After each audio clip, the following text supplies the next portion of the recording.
show being modest. Now it's grams of the wax for my conscience. Brian James in LA, you're on college. I've been jumping on them planes like a hobby. Still moving with the pack like my partners. Just the John on them jets cause we wildin'. But the bowl is a party on the island. Moment of silence. So good, get back to the topic. Grew up, it was me and Flocka. Grandma's and Big T, this my mama. I ain't even for the pain when my pops flipped. Knew his name, that's it, never bothered. Mom said, you the man, son, you got this. Ever since I found a way to go and pop shit. Hold up, blaze through a whole zip. Took a seat at the table of my first flip. Days in red roof with my first whip. Split the money with the gang, never post pics. Seen a change in the game, had to coach it. Never let them take my wangs in the mold, bitch. Ever made in a month, nigga. Used to serve him at the minute just to front, nigga. Goddamn.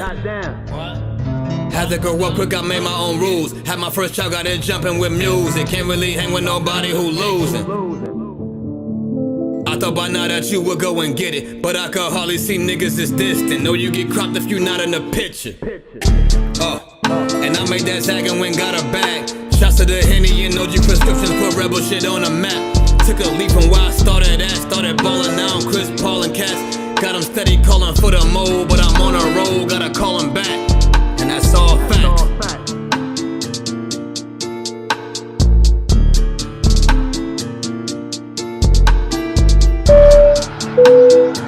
Ladies and gentlemen, welcome aboard.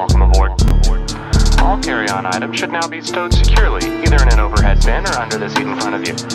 All aisles, exits, and bulkhead areas should now be clear. All electronic devices should now be turned off and stowed, as they may interfere with the aircraft's navigational and communication systems.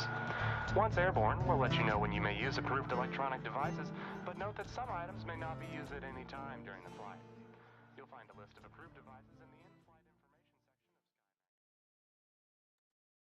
section. All right. Welcome everybody to another edition of Hot Program. I'm your host with the most, all the way from the East Coast, and as always, good people, I am in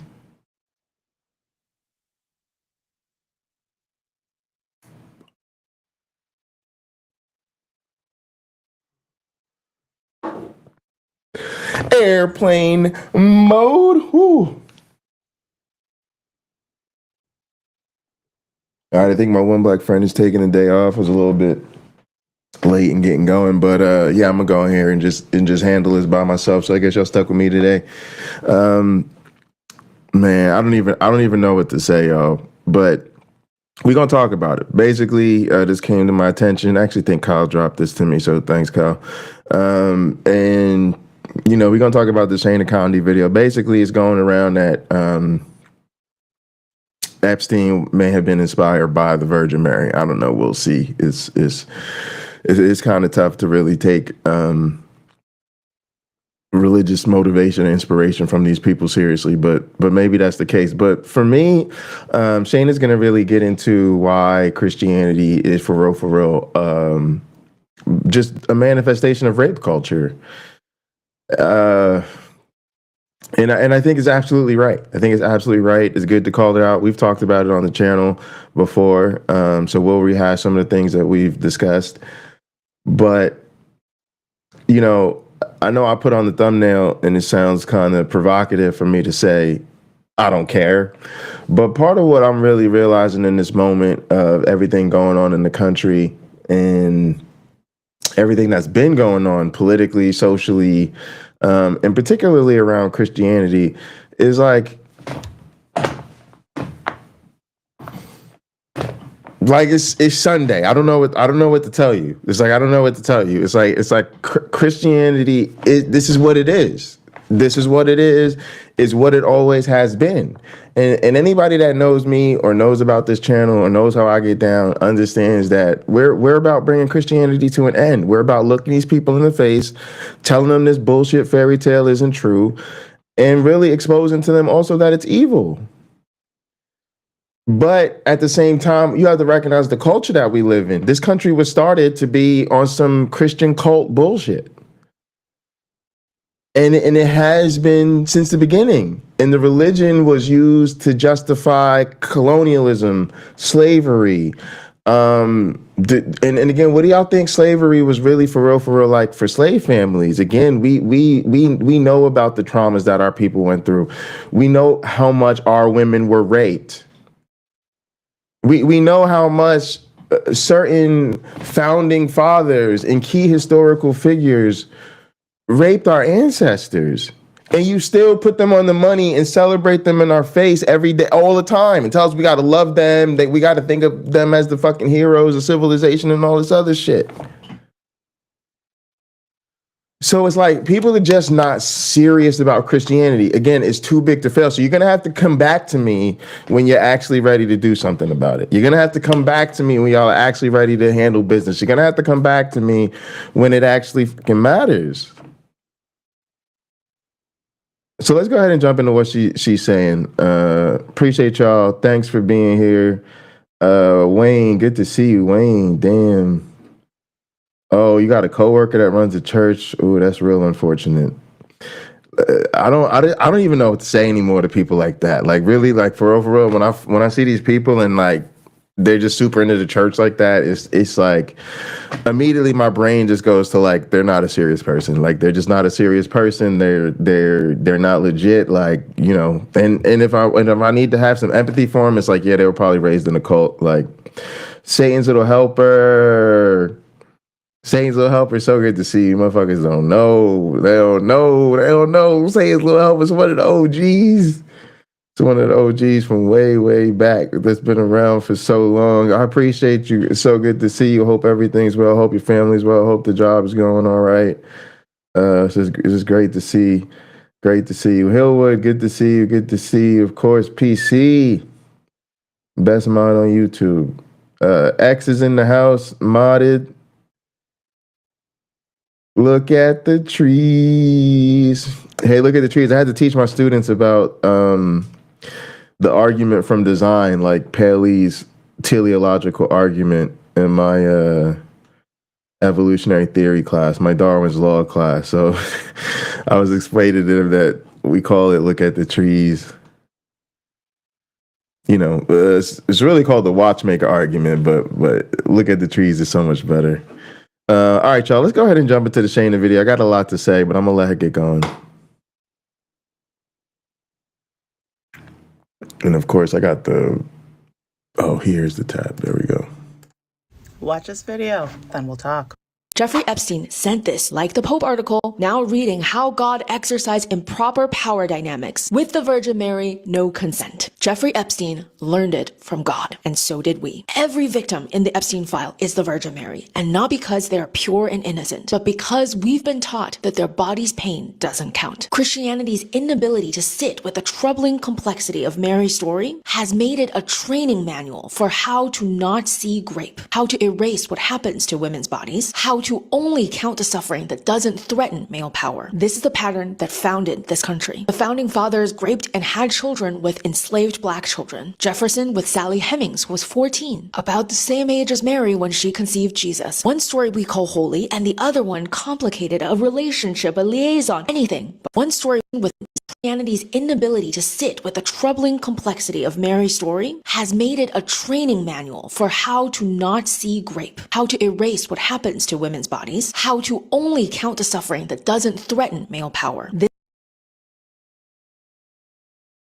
She said a lot there, and I want to go back just to hear for y'all to hear that part again. How to only count the suffering that doesn't threaten male power. I've been really diving deep into this because it's heavily related to my work and what I teach. And basically, it's a phenomenon I need to talk more about on the channel, but basically I've been calling elite class construction. But it applies in so many areas of life, and she's right when when she says like to only count suffering that doesn't threaten male power. That's huge. But it's the same thing with white supremacy. We can only count suffering that doesn't threaten white supremacy.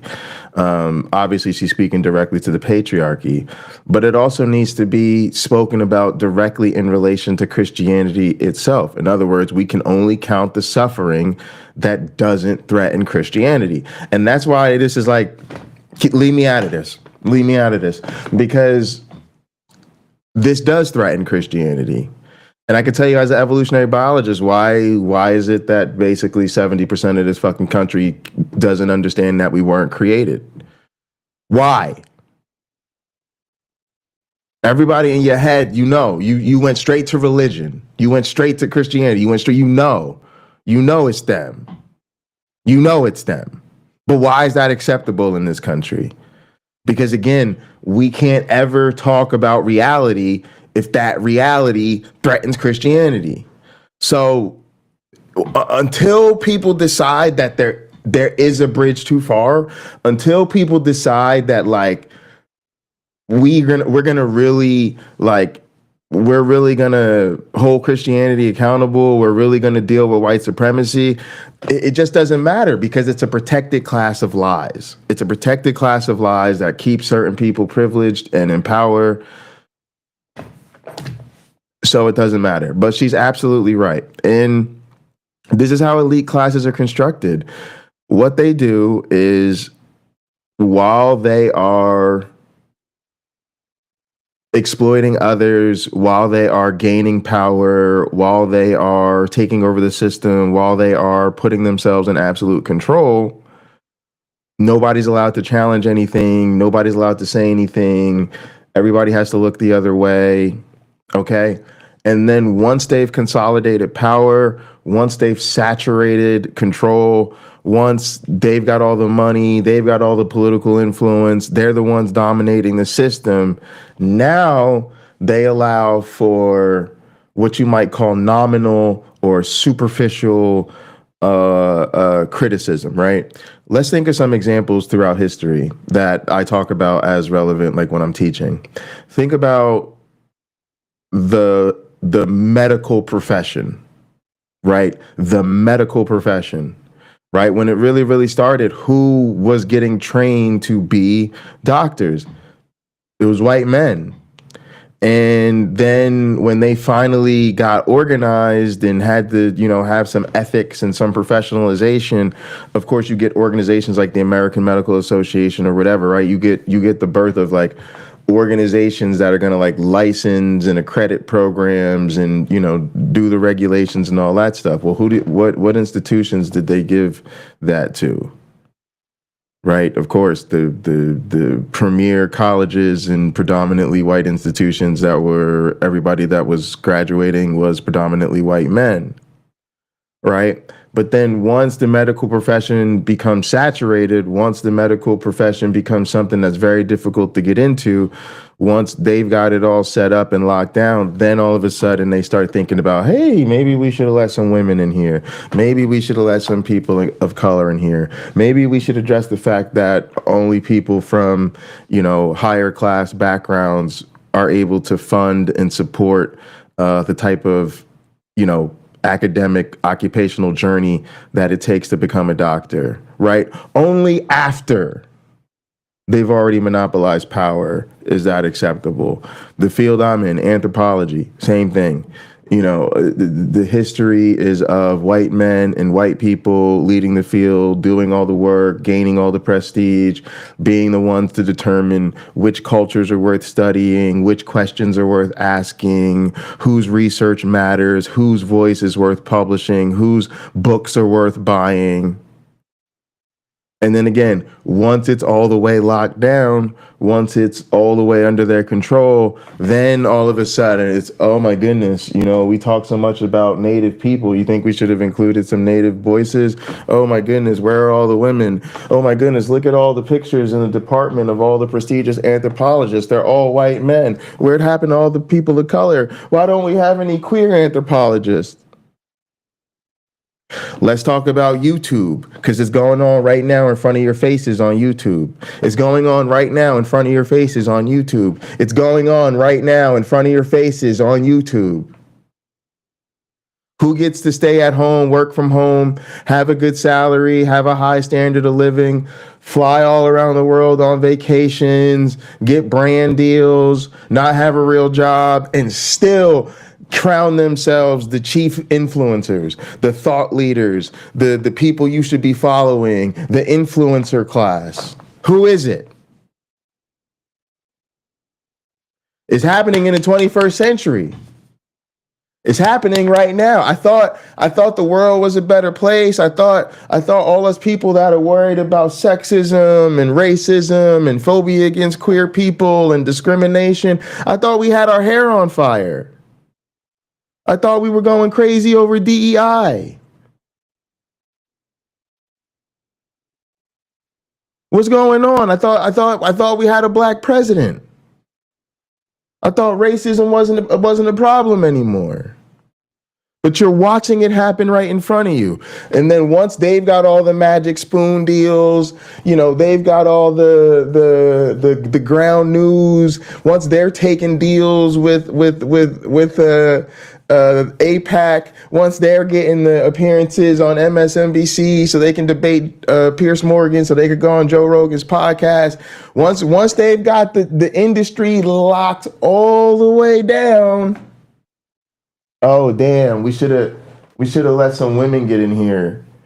Oh damn, why aren't there any voices of color in this space? Fuck with me, y'all. That's my shit right there. Elite class construction. And that is what she's getting at, is that because you have to have this elite class and because they have to be protected, you're only allowed to trivially acknowledge the types of suffering that doesn't threaten them. That's why people love the animal shit so much. I don't give a fuck what y'all say. That's part of the reason people love fucking animals, because fucking with animals, saving the tigers, making sure that no wolf goes unhoused, all of that shit, that allows people to perform compassion. It allows them to perform care. It allows them to pretend that they care about the less fortunate and the innocent, while again ignoring the suffering of women, LGBTQ people, black people, any of the actual human concerns. Why? Because that would threaten power.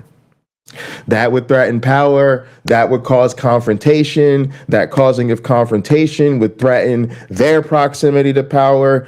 That confrontation would undermine their privilege. That confrontation would demand change. So we can't do that. We can't fuck with that. We can't do that. Talk about saving the tigers. Talk about global warming, right? Talk about curing cancer. All right. Don't talk about structural reform. And so that's the issue here. I'm going to let her go because trust me, what she's saying is fire. What Shane is going to say is fire. And y'all already know you wouldn't be tuning into this channel unless you already know what I'm going to say is fire. But trust me, she's dead on. And it is a very profound point that people need to think about. But it's not just about the patriarchy. It's about white supremacy too. And it's about Christianity in particular. God damn, my headphones are fucked up today. This is the pattern that founded this country. The founding fathers raped and had children with enslaved black children. Jefferson with Sally Hemings was 14, about the same age as Mary when she conceived Jesus. One story we call holy, and the other one complicated, a relationship, a liaison, anything but what it actually is. Epstein didn't invent anything. He just carried on the torch. In 2013, Epstein commissioned this investigation into the origin of the Little St. James Island, which becomes the Epstein Island, to see if he can change the official name. The research came back and it was named after the relative of Virgin Mary. And he started calling it the Little St. Jeff. 5 years later, he sent that text. He was studying Mary's lack of consent while enacting what happened to Mary on. All right, let me read this for y'all. It says, liked the Pope article, now reading how God exercised improper power dynamics with the Virgin Mary. That's it. That's what she's talking about, y'all. She is really. Oh, you know what? He liked to send himself. He liked to send himself emails, y'all, which I can relate to. Join our Discord, link in the description. But I have there's a channel in our Discord that's called Pocket Locker Only. I don't even know if other people can see it. I know they can't access it or read it or anything, but I'm the only person. Me and the bots are the only people I have access to it. Because every once in a while, I just need to send myself a quick message. And I don't email myself, but I will jump in my Discord channel and send myself a message on Discord. But anyway, like, I think this is one of them emails to himself, basically, because it says the sender is self. But yeah, that's it right there, y'all. He says, like the Pope article, now reading how God exercised improper power dynamics with the Virgin Mary. Damn, that's indicting a Christianity.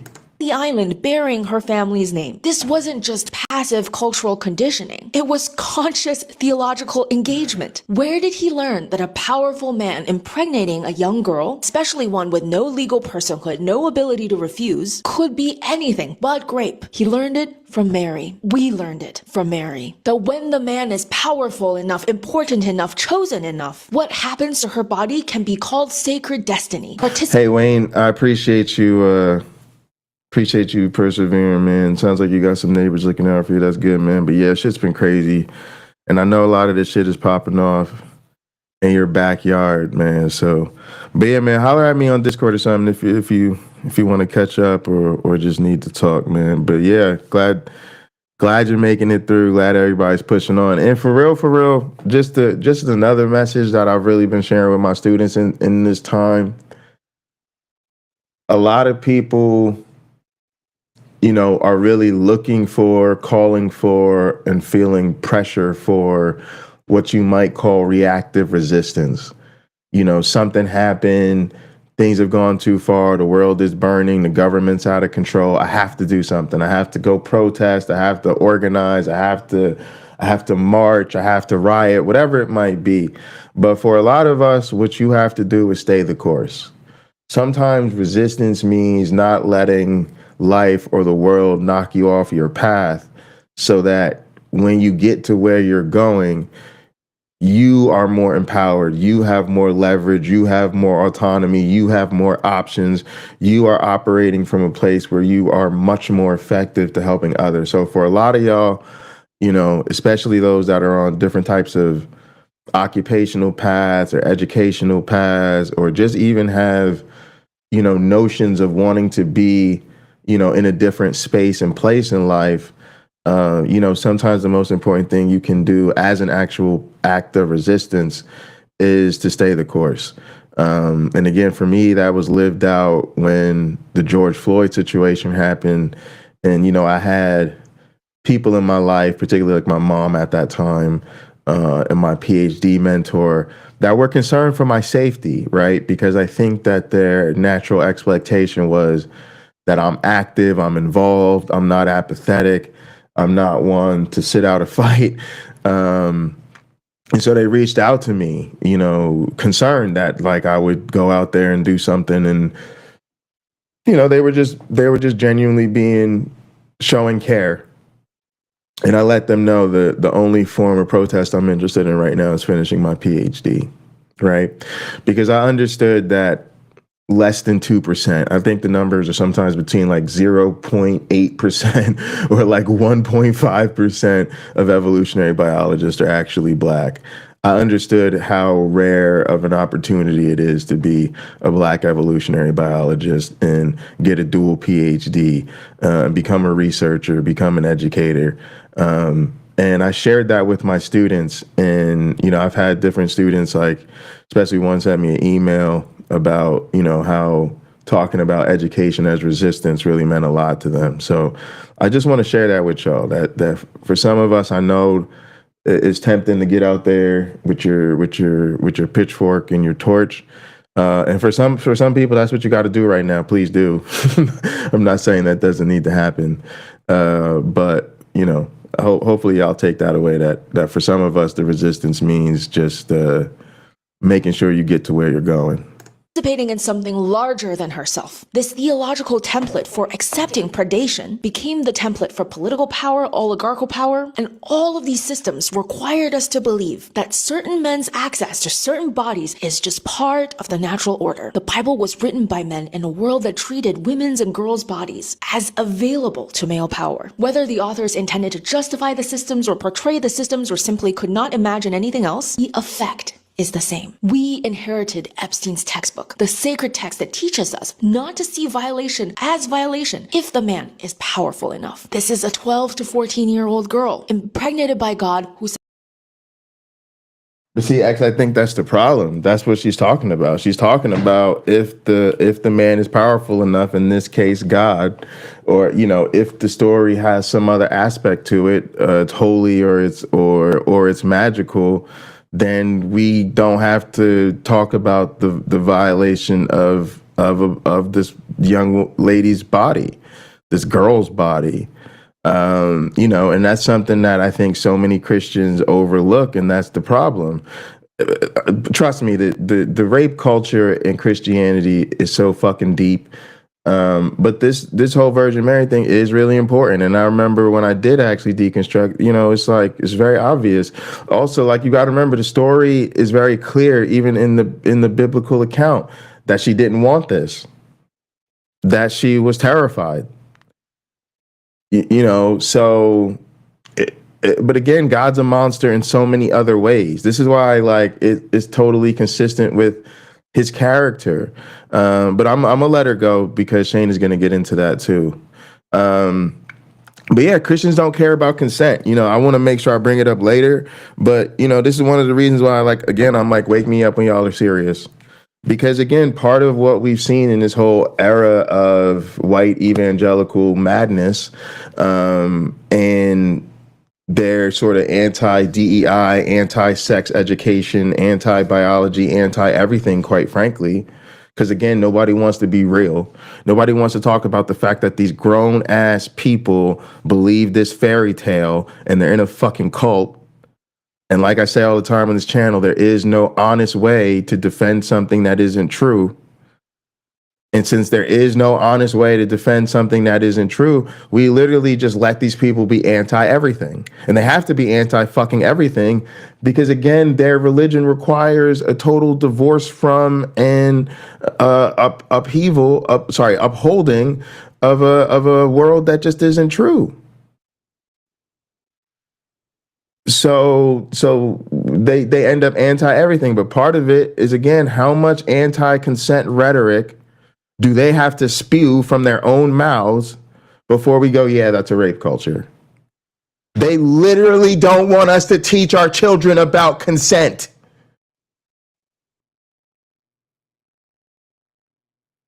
I'll repeat, they literally do not want us to teach children about consent.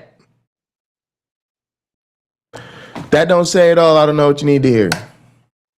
Says, let it be done unto me, when the power dynamic is a child versus the entire cosmic order. This surrender to overwhelming force is what we call holy. This is how we theologize predation, as sacred, as inevitable as the way things are. Her impregnation is this floating signifier of receptivity to male power, no matter earthly or divine. The only good woman whose body is untainted by sex and yet has evidence of sexual activity is Mary. And yet she experiences no sexual pleasure throughout her life because she has to remain perpetually virgin. Her pain, her tearing, her recovery from labor is fully erased. This mother of sorrows, her only acceptable suffering is emotional, watching her son die at the cross. And even then, at the cross, Mary is silent, sorrowful, and contained. What if she screamed and refused to make meaning, refused to witness silently, demanded that this shouldn't have happened to her body? And then there's the assumption where Mary doesn't even get to die. Her body just disappears entirely. What would Mary's story be if it was written by a woman? And it's deep too, because it's like part of their message is that a holy woman is a pure woman. And that to have served in this capacity, she literally needed to have a life free of consensual sex, that she could never exercise normal human bodily autonomy. And so again, and again, it's not even just acknowledging or like knowing or hearing these stories.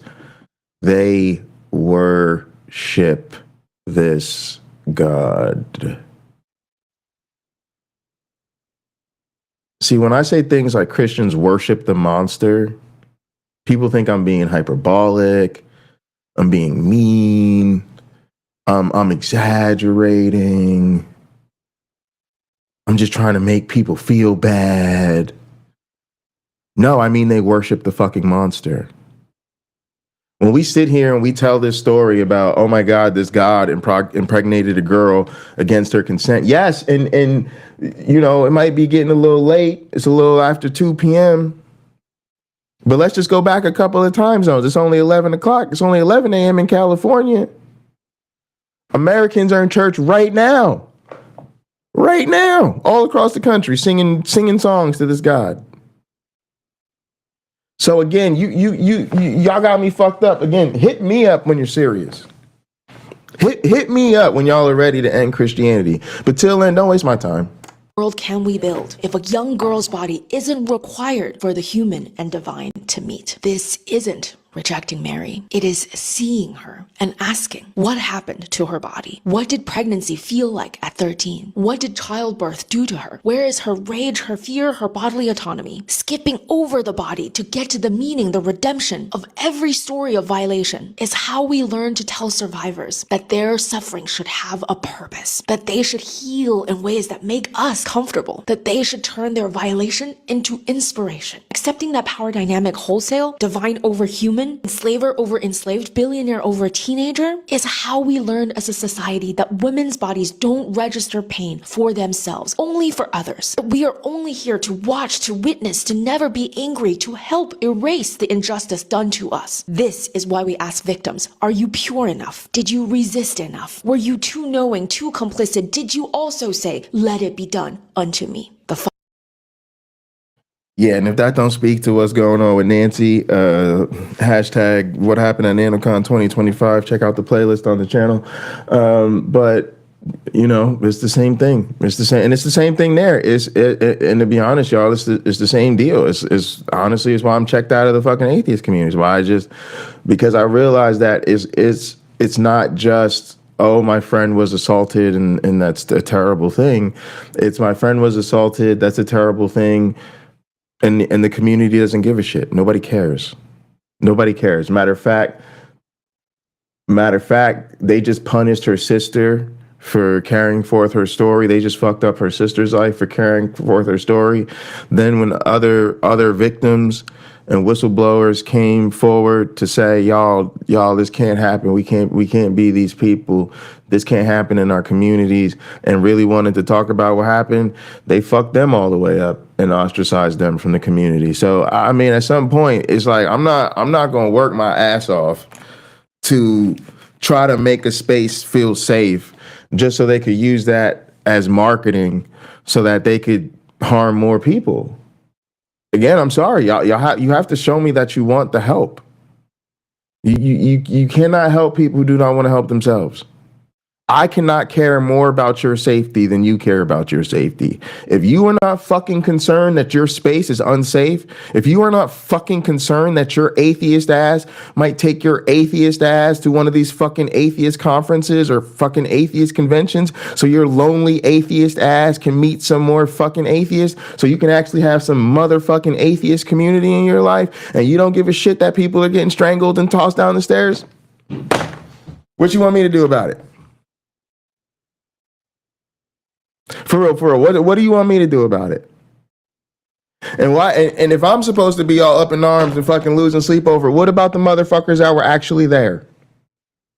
How come the motherfucking witnesses aren't saying anything? How come the motherfuckers that's supposed to be part of the support system ain't saying shit? How come the people that she came to and told right away aren't saying shit?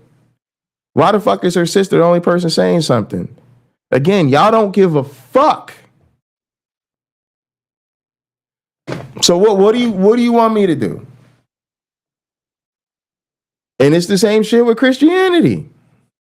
Again, how many times are they going to tell us to our faces that they don't care? How many times do we have to see pastors move their... I grew up in a Catholic school. Tell me why we had Brother Redmond in our motherfucking school, this motherfucking priest, and as soon as this nigga shows up, we're like, why is he here? It didn't take more than a matter of weeks for students to figure out, I heard he got transferred here because he did some up shit at wherever he was before. Fucking around with kids. And what do you know? Just a matter of time before it was up, and now he's fucking this person, and now he's fucking that person, and now he's fucking around with this person. And then eventually he was gone. Off to the next location. Got too hot where he was, they sent him to us. Got too hot with us, they sent him to the next spot. Never, not once did anybody say anything. Did it get talked about, written about, acknowledged? Never. Not never. Not never. So when people always had that talk, all that talk in the fucking 2000s about all the scandals in the Catholic Church and all the shit that was going on in the Catholic Church, we was like, we lived through it. Anybody that came up, went to Catholic school when I did, you probably had the same shit happen at your school. I was literally watching that shit and be like, yeah, it happened in our school and they didn't give a fuck. And they did not give a fuck. Knew what the motherfucker had done in the past. Whoop, here's a perfectly good new body of children to fucking exploit. Oh, did you fuck up here too? Guess it's off to the next assignment. People don't realize at some point the church basically encouraged that shit. The church would basically say if you were fucked up and you're a fucking predator and you're not fit for family, hey, maybe you're fit for the fucking vocations. Nobody wants to talk about that, but they low key thought that like going and becoming a priest was like a good idea. Like becoming a priest was going to like clean up them fucking character issues you had that made you unfit to lead a family. So I just can't. And again, how many times they're going to tell us they're anti-consent? How many times are you going to hear a Christian woman talk about being abused, and yes, sometimes sexually abused, and yes, quite frequently raped by her goddamn husband? And what do they tell her? Nah, you can't divorce him. Nah, you got to stay. Why would you leave him? No, I mean, gang, there used to not even be laws against rape in this country for a husband. Why? Because her body belonged to him. She was property. I'm not talking about in biblical times. I'm talking about in modern U.S. history. The idea that a man could rape his wife and actually be charged with a crime is a very relatively new phenomenon in this country.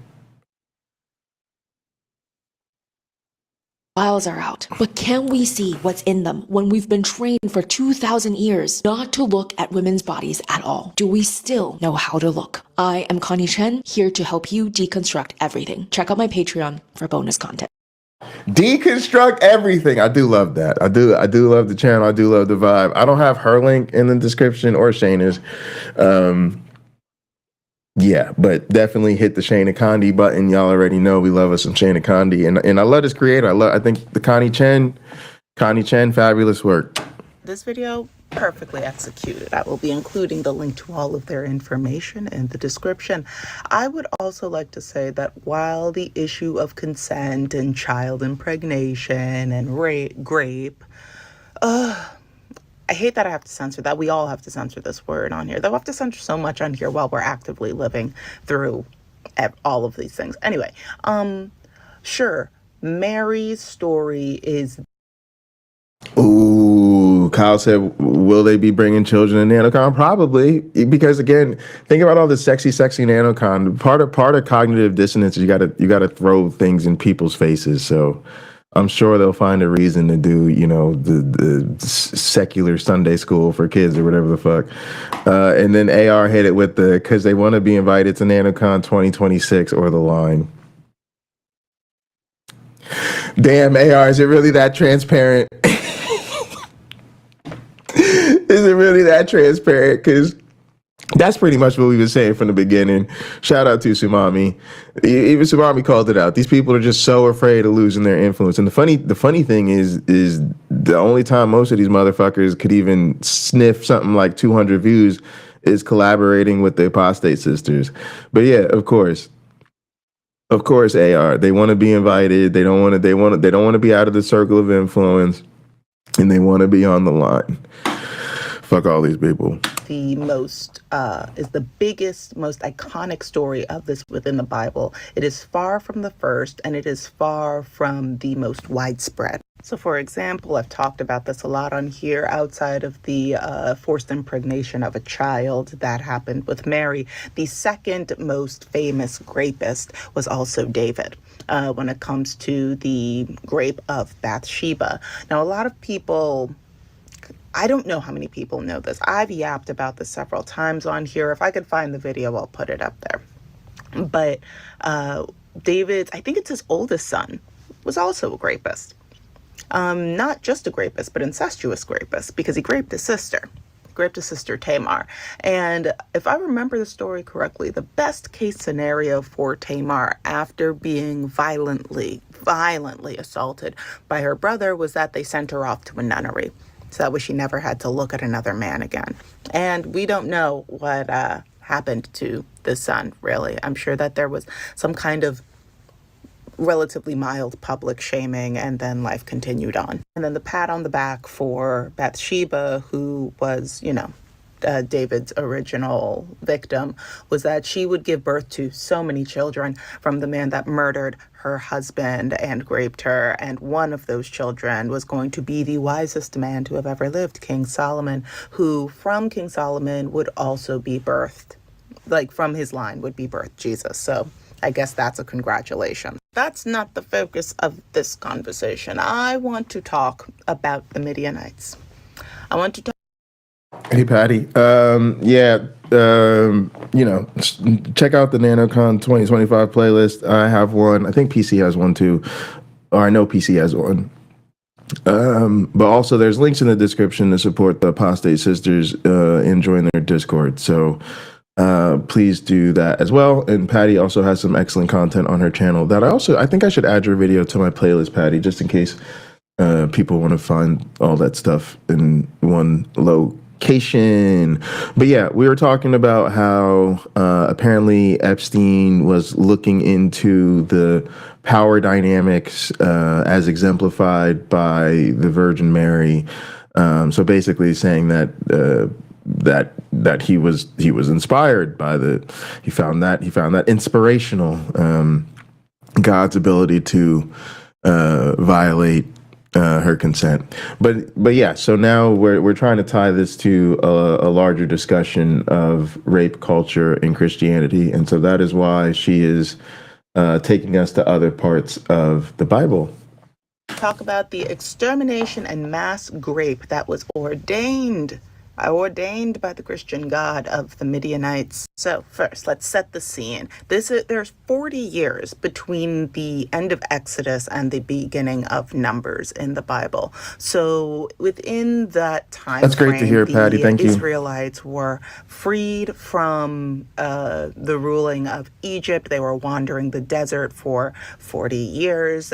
They were nomadic people. They forgot how to exist in a society, potentially from being enslaved for hundreds of years, but also you shouldn't have to be taught not to murder, not to kill, not to take people's property. And back in those days, your wife and children were also considered property. Yeah, this is one of the things that I just don't even play around with anymore. First off, it's incredibly insulting to humanity to pretend that we had not figured out the basic rules of cooperation before the 10 Commandments. I mean, it's just, again, you have to be a fucking idiot, and you have to think that the rest of us are fucking idiots to pretend that we didn't know you shouldn't murder or steal or whatever. Second of all, the 10 Commandments suck. They're really not even that good. Too many of them are really just about stroking God's ego, and the rest are just kindergarten rules for how to get along. And I get so sick of religious people pretending that there's some sort of magical or divine wisdom in their shit when it's clearly just fucking nonsense. So all right, let's keep rolling. So then Moses had to go up to Mount Sinai, I think it was, and then come back down with the 10 Commandments, which is basically just the rules of basic human decency, but also hey, follow this specific God. So important things to remember: a newly independent civilization and a nomadic people. Which then I was like, okay, so then what happened with the Midianites that would cause so much violence, so much deeply sexist violence.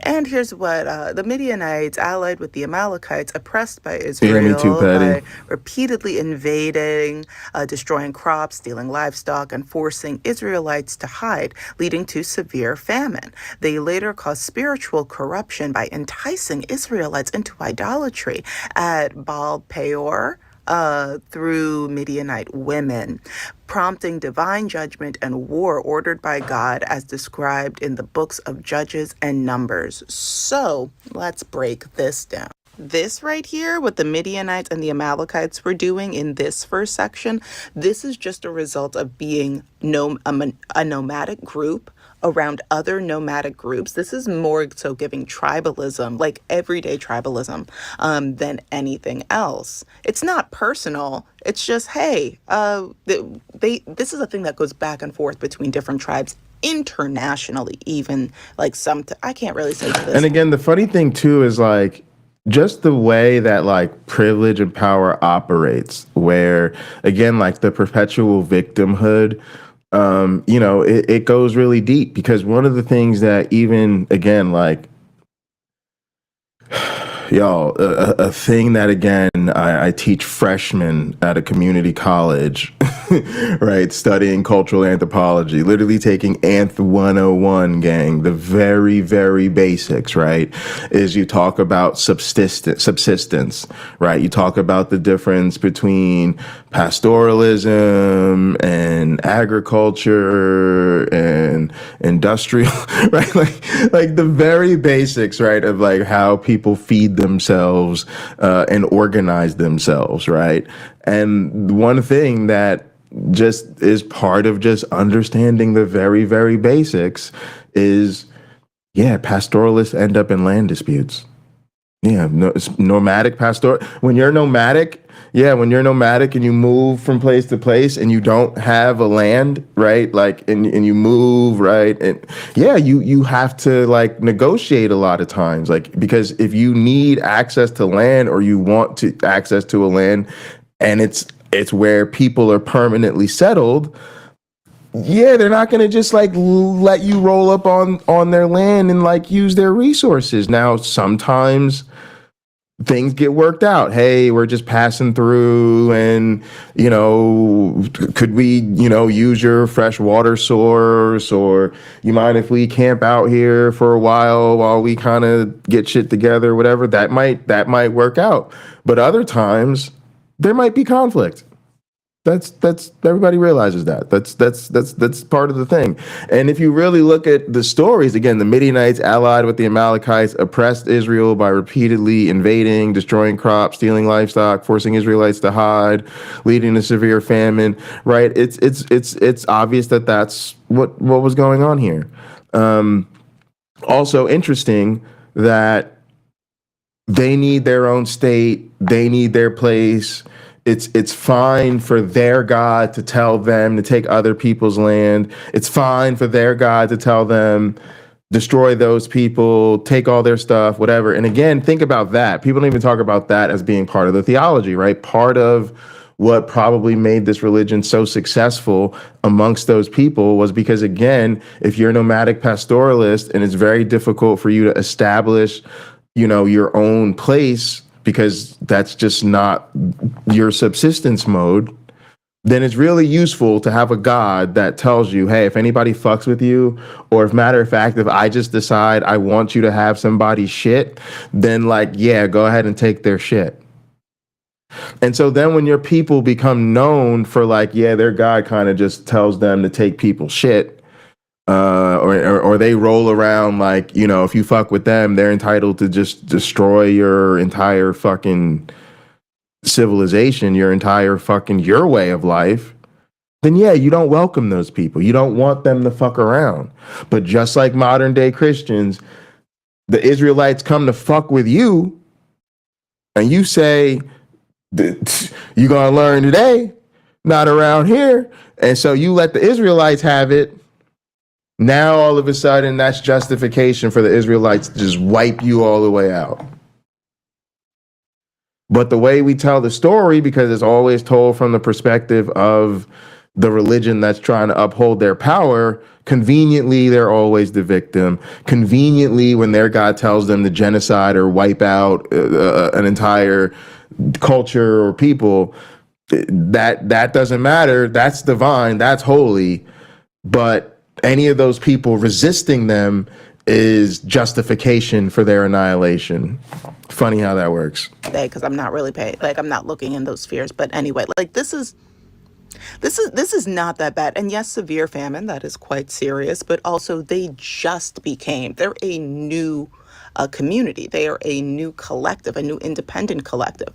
They probably didn't have sure, they knew how to till and work and plant and harvest for the Egyptians. They didn't quite know how to do that for themselves in this new terrain. So yeah, the severe famine was probably going to be a byproduct of that.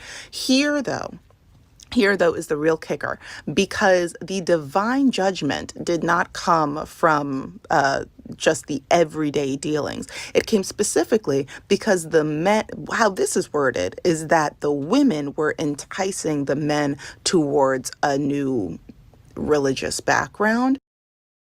Yeah, I know for some of y'all I can't read, so I'm trying to get some of it in there. But it basically says Midianite women prompting divine judgment.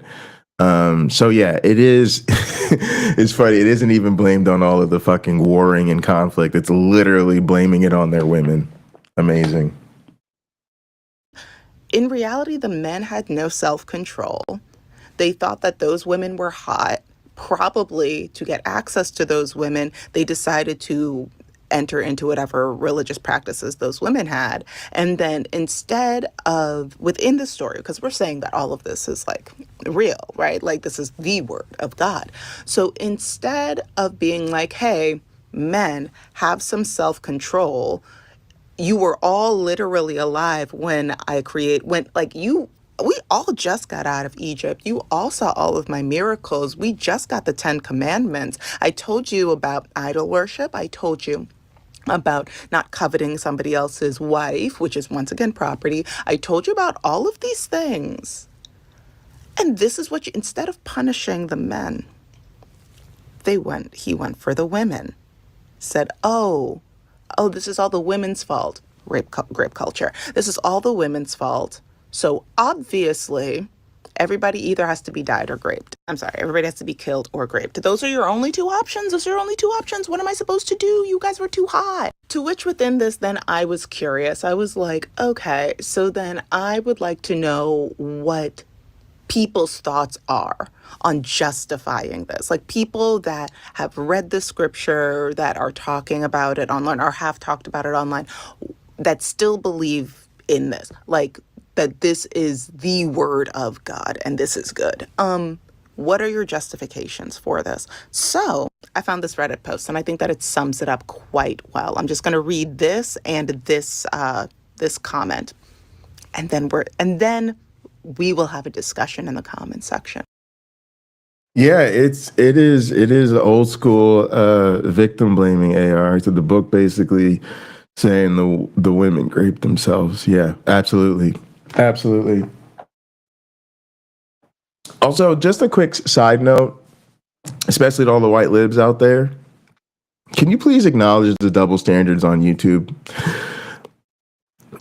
I noticed that on the left, people are always saying graped and deleted and pew-pews and all of this shit, right? And they're like eternally petrified that if we say rape, sexual assault, guns, okay, we're gonna get demonetized, our shit's gonna get pulled, the algorithm's gonna punish us, they're not gonna send our stuff out.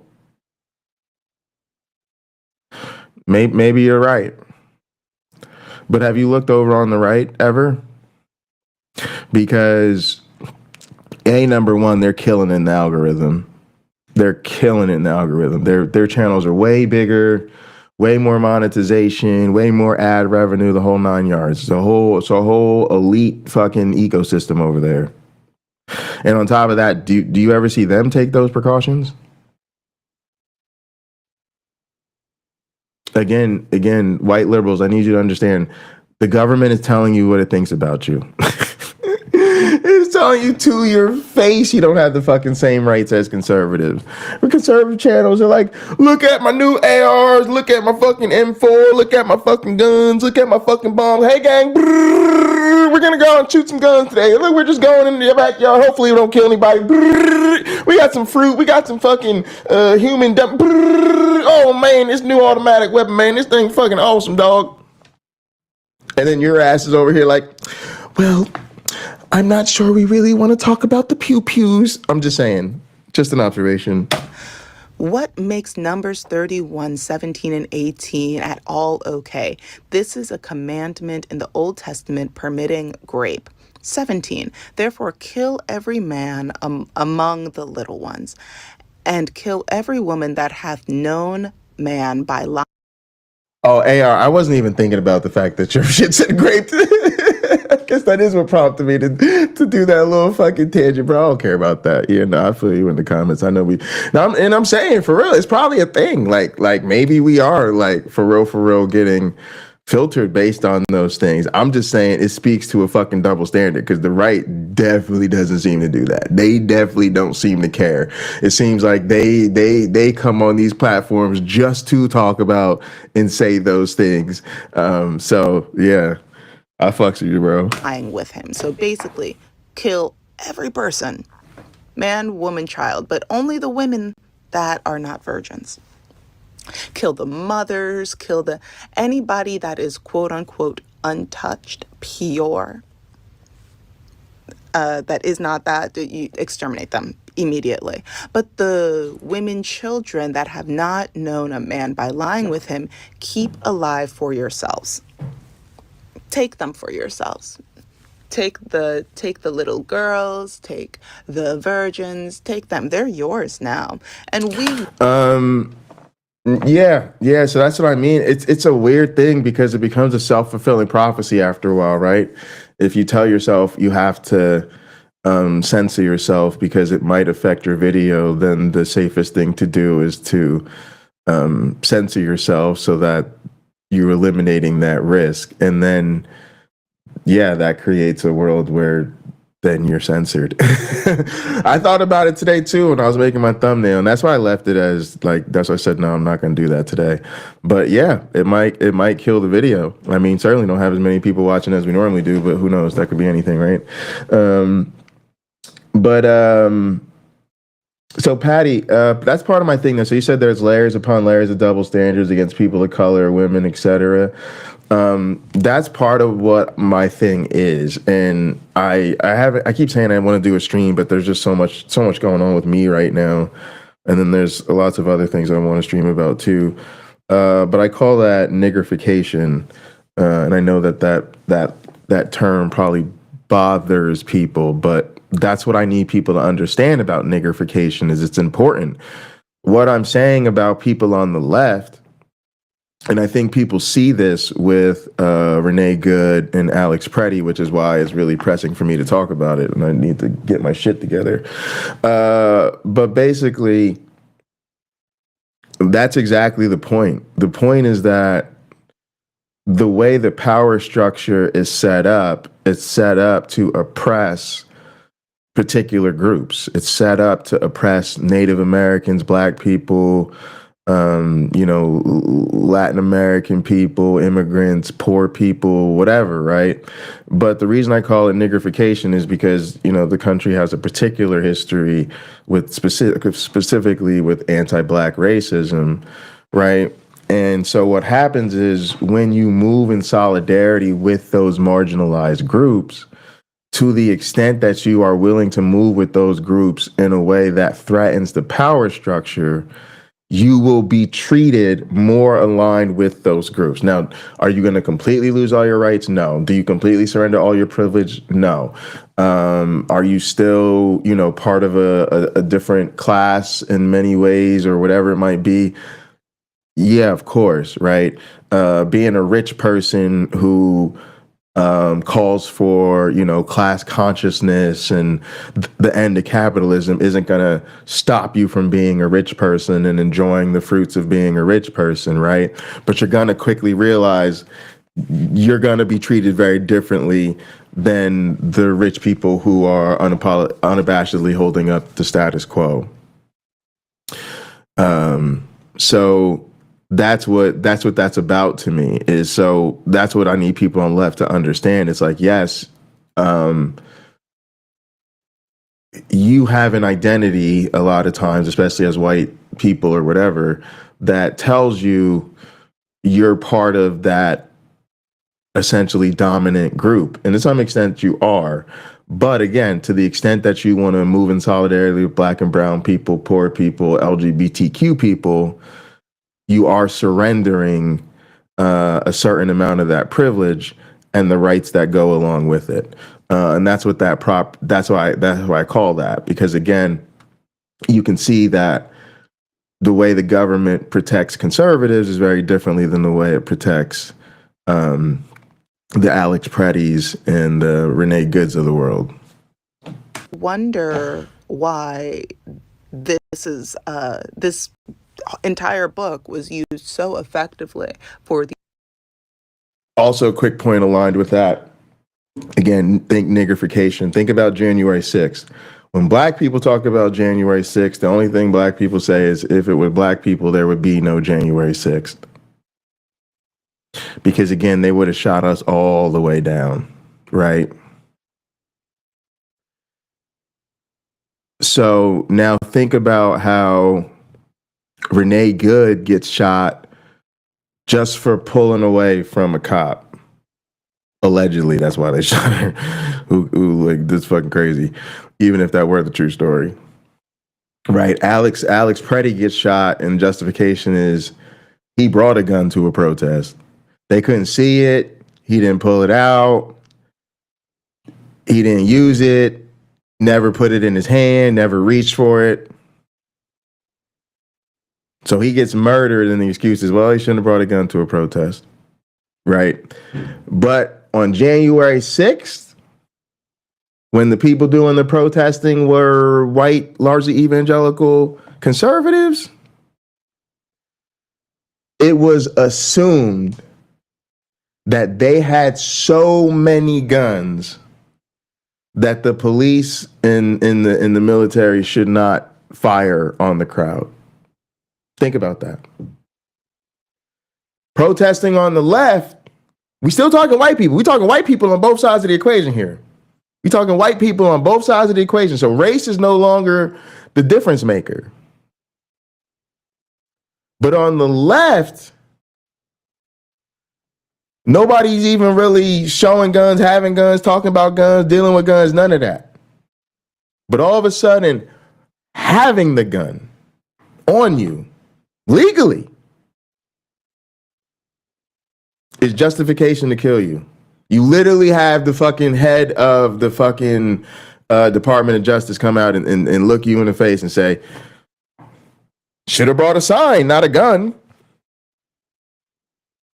But on the right, it's assumed that when they protest, and these motherfuckers are literally erecting a gallows, singing "Hang Mike Pence," shouting "Hang Mike Pence" while they're singing fucking Christian worship songs. But it's assumed they have so many guns that the police and military can't fire on the crowd. That's niggerification. That is niggerification. The way your white ass is gonna get a little taste, not the whole thing, but a little taste of that black experience when you move in solidarity with us.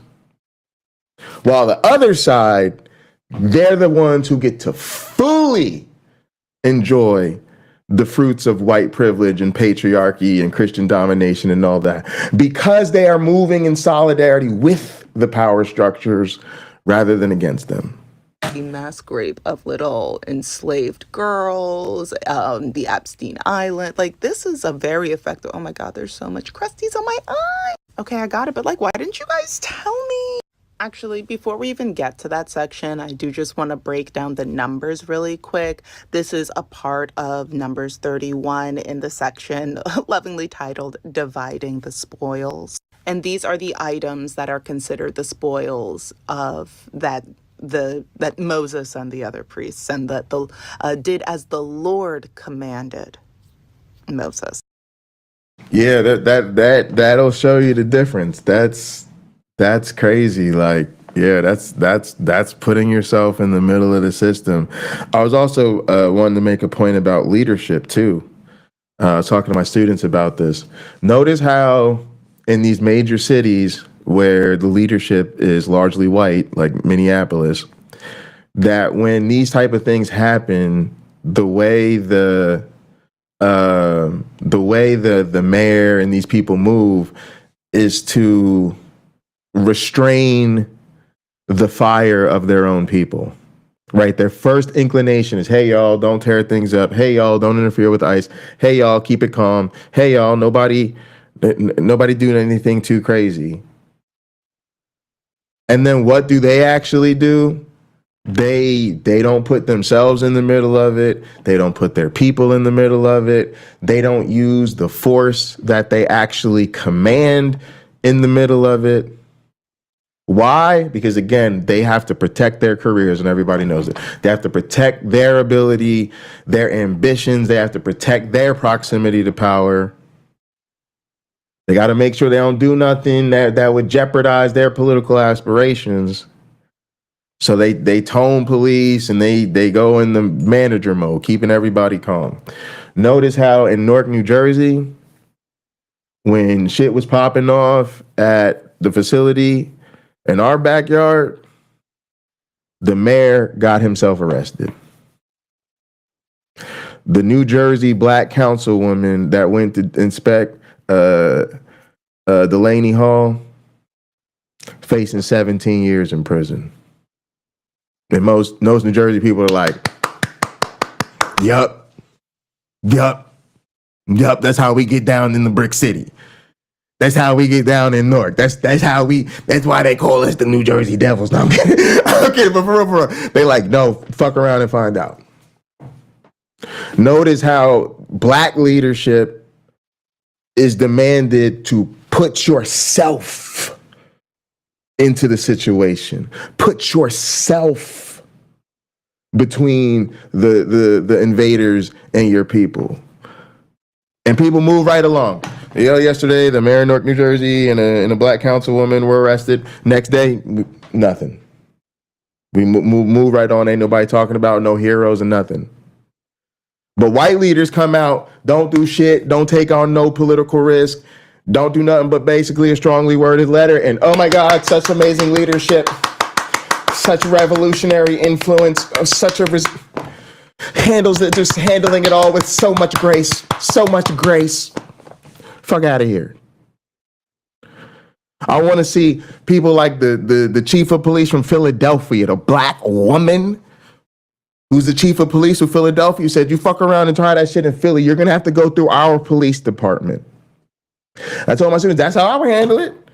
If I was the mayor, I'd be like, you going to roll through Newark? And then you going, no. You're going to have to go through the Newark Police Department to get to the citizens. And they strapped too. How you want to do this? And that's how the woman in Philadelphia was talking. So just think about how black leadership demonstrates and is expected to really deal with resistance versus and to no applause, to minimal fanfare, and normally it ends their aspirations. It says they're too confrontational, too divisive, too hood, too street, too rough around the edges. So it typically kills their political ambitions. While white leaders refuse to insert themselves, and it maintains and elevates their ambitions. Y'all, we've been dealing with this forever. That's why we say, wake us up when y'all are serious. We see what's happening, but the reason we're acting so indifferent, wake us up when you're fucking serious, because it's always been this way. So this is for all of those who fought in the battle. Here's the plunder. So that is 675,000 sheep.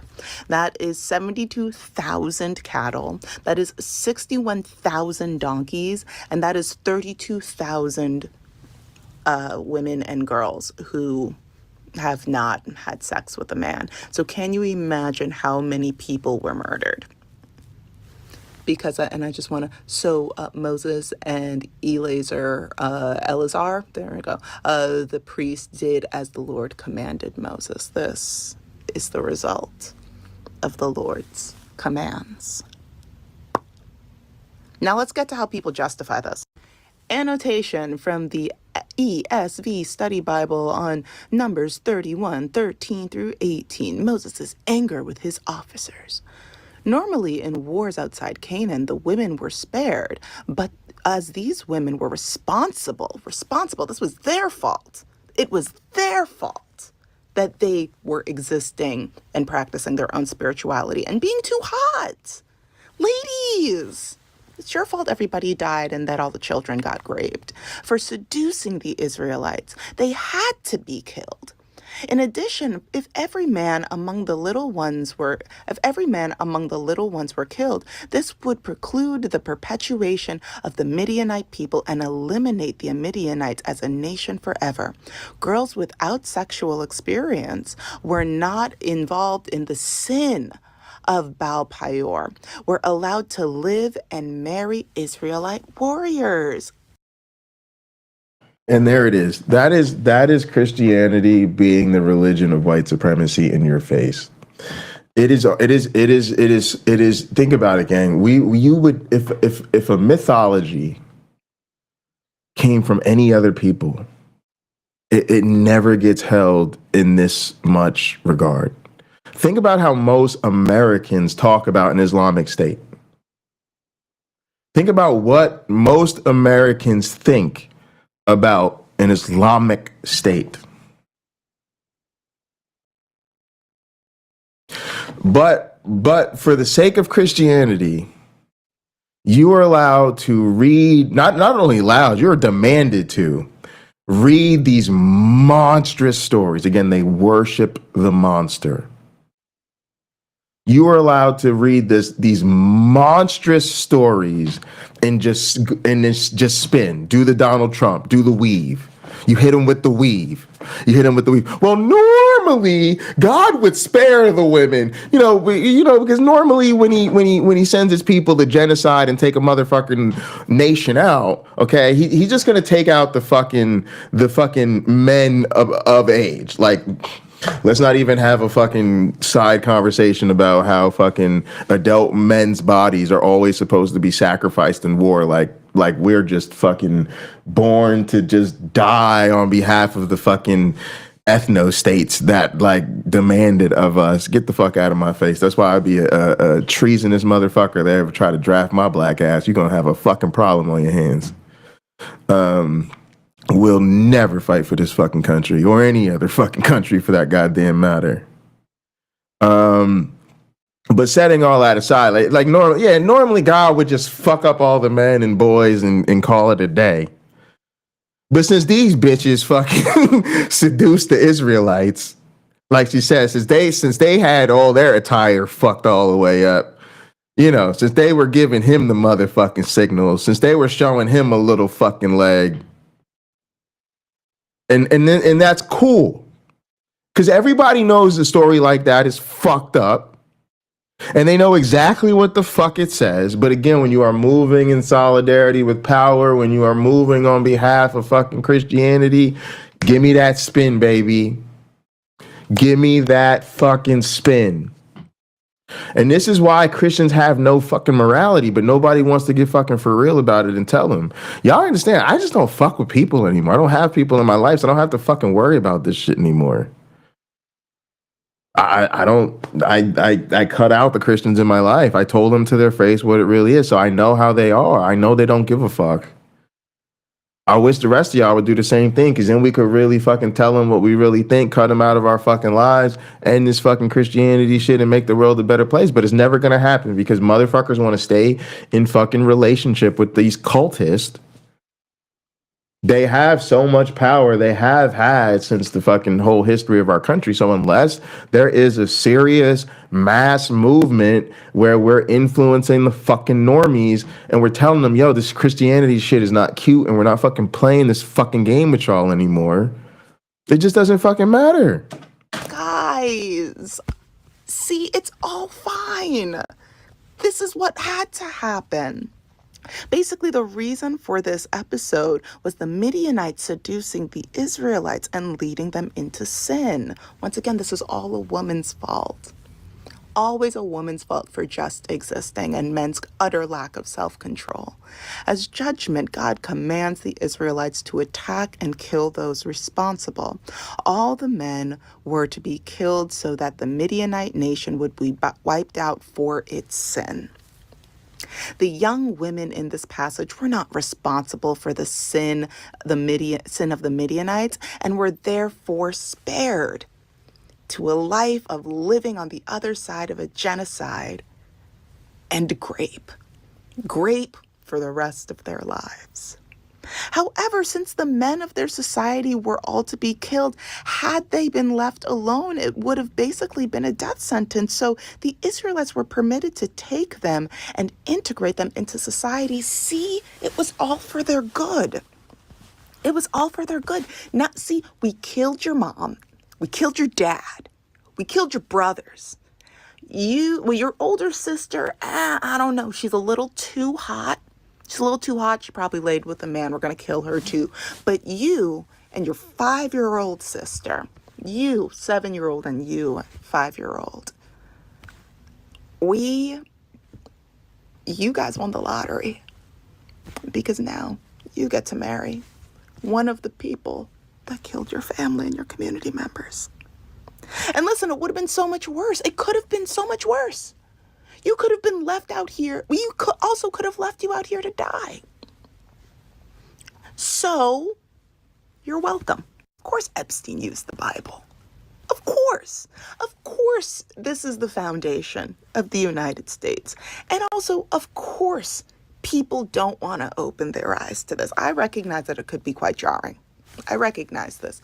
I also recognize that as somebody that grew up in the church, as somebody that was head over heel. Listen, I went to the retreats. I did Fine Arts Festival. If you know, you know.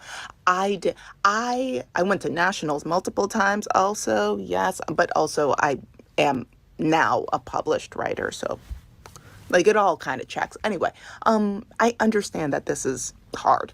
I understand that this is painful. I understand that watching the faith, the religion, the whatever terminology that you have.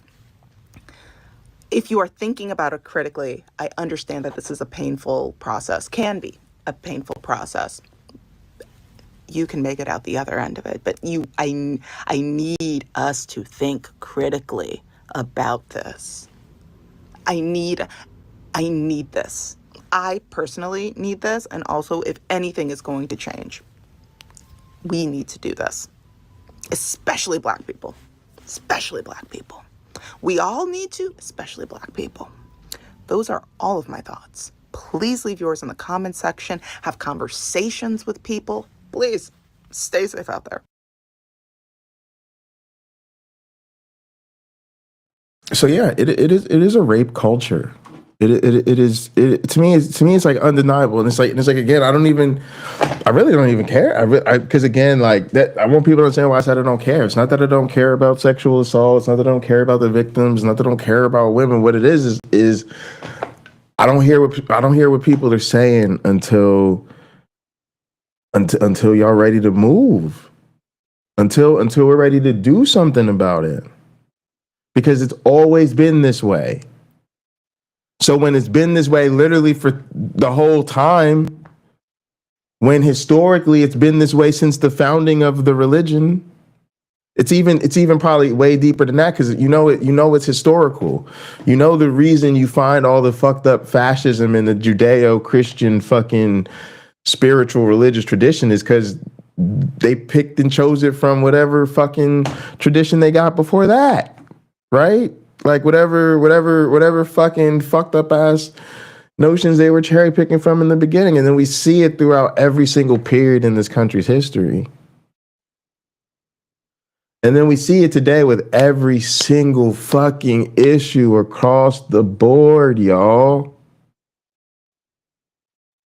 They fucked us during the pandemic. Y'all still fucking with Christianity. Like, you see how racist the motherfuckers are. Y'all still fucking with Christianity. You see them continue to fucking persecute gay people. Y'all still with Christianity. Y'all see them remix it. Now they got trans people all the way fucked up. You're still fucking with Christianity.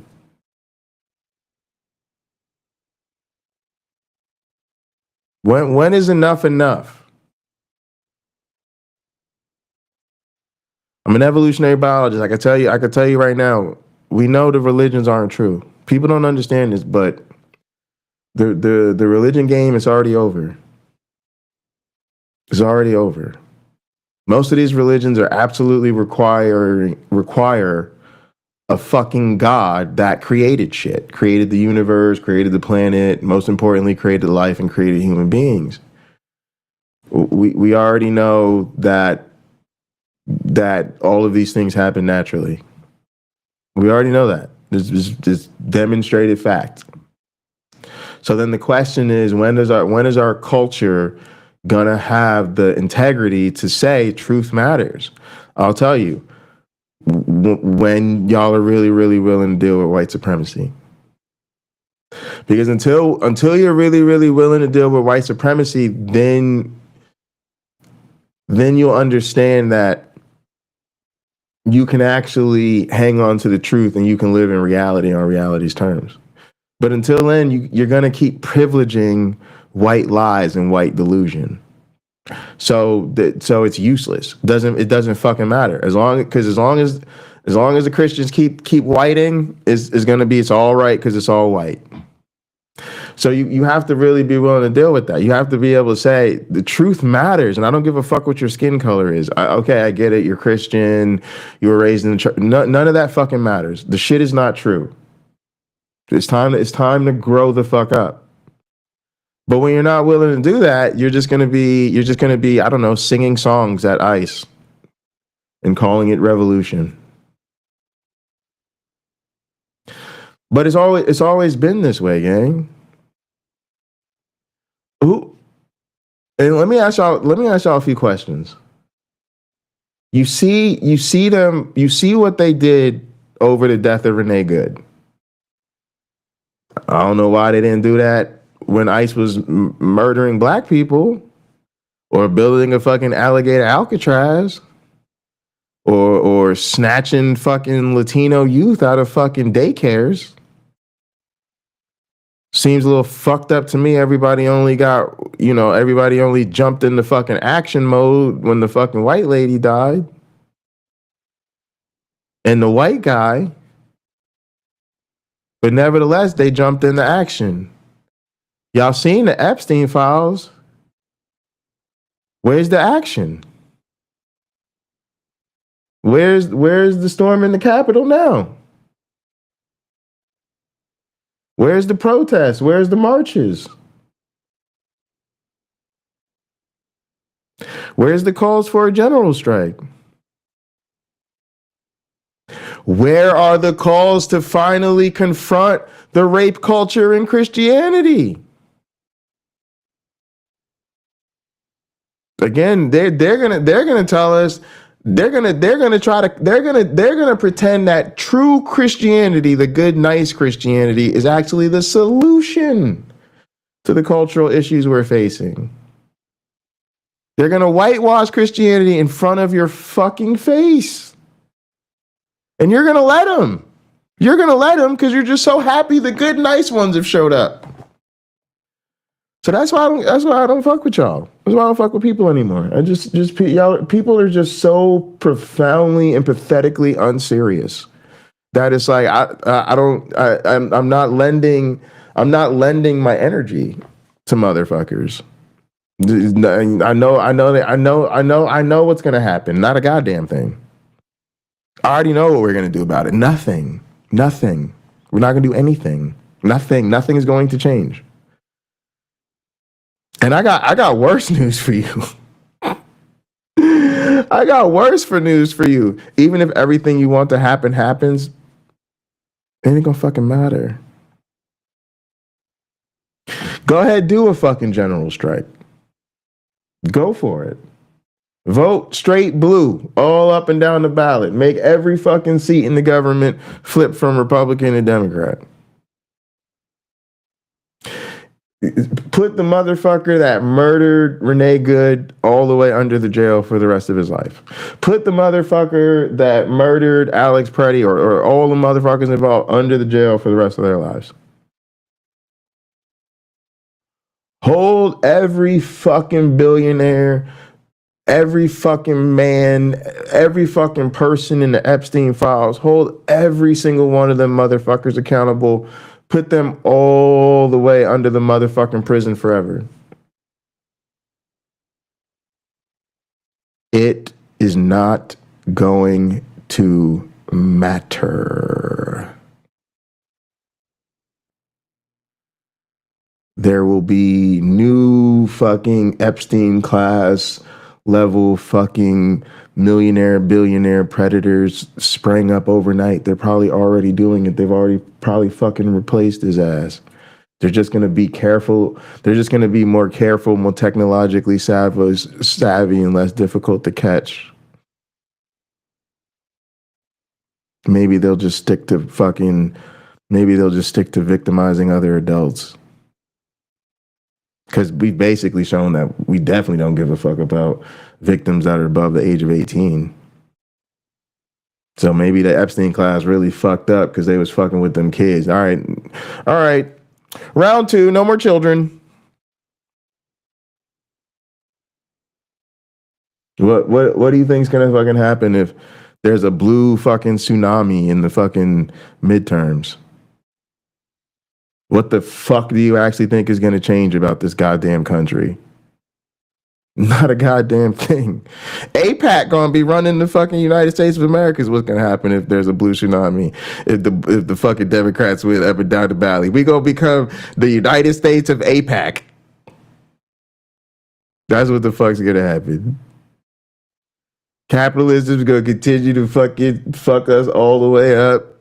People are going to continue to not give a fuck about women being fucking victimized. The motherfuckers are going to, again, they're going to be in church the very next Sunday, worshiping the same goddamn monster, praising the same goddamn Jesus, back to the fucking status quo. They'll be so happy because then they'll be able to tell themselves, we did it. Look at us, we did it. We took ISIS funding and we held accountable all the fucking Epstein perps and we got Trump out of there. So they could go back to their posh fucking homes and we could go back to the fucking status quo. So we could go back to the way things were, you know, back to normal, where the worst of it was only happening to black and brown people and adult women who could be safely disregarded. Now they'll go back to the world where they're totally comfortable ignoring our fucking suffering, our economic plight. Because you have to deal with the fucking material realities of the culture. You have to deal with the motherfucking power structures that fucking oppress us. You have to deal with the motherfucking economic inequality. You have to change the fucking system. They just want to put a fucking Band-Aid on it so they can go back to pretending nothing's wrong. So they can go back to business as usual.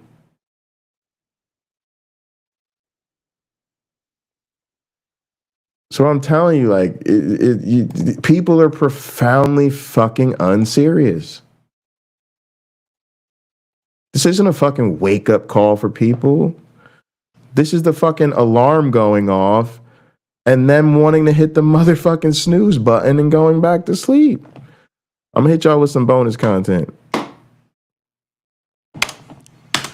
Hey y'all, so I feel kind of insane lately. A few years ago I heard about this thing called QAnon, looked into it, immediately started yelling all over the internet in these videos. Anybody would listen, being like, y'all seen this QAnon? That's the dumbest shit of all time. These lunatics believe there's some like global cabal of billionaire pedophiles. It's the dumbest shit I've heard. And turns out, so they were right. I mean, not about everything, you know, but enough. They were right about enough. And my question now is like, where are y'all? Why?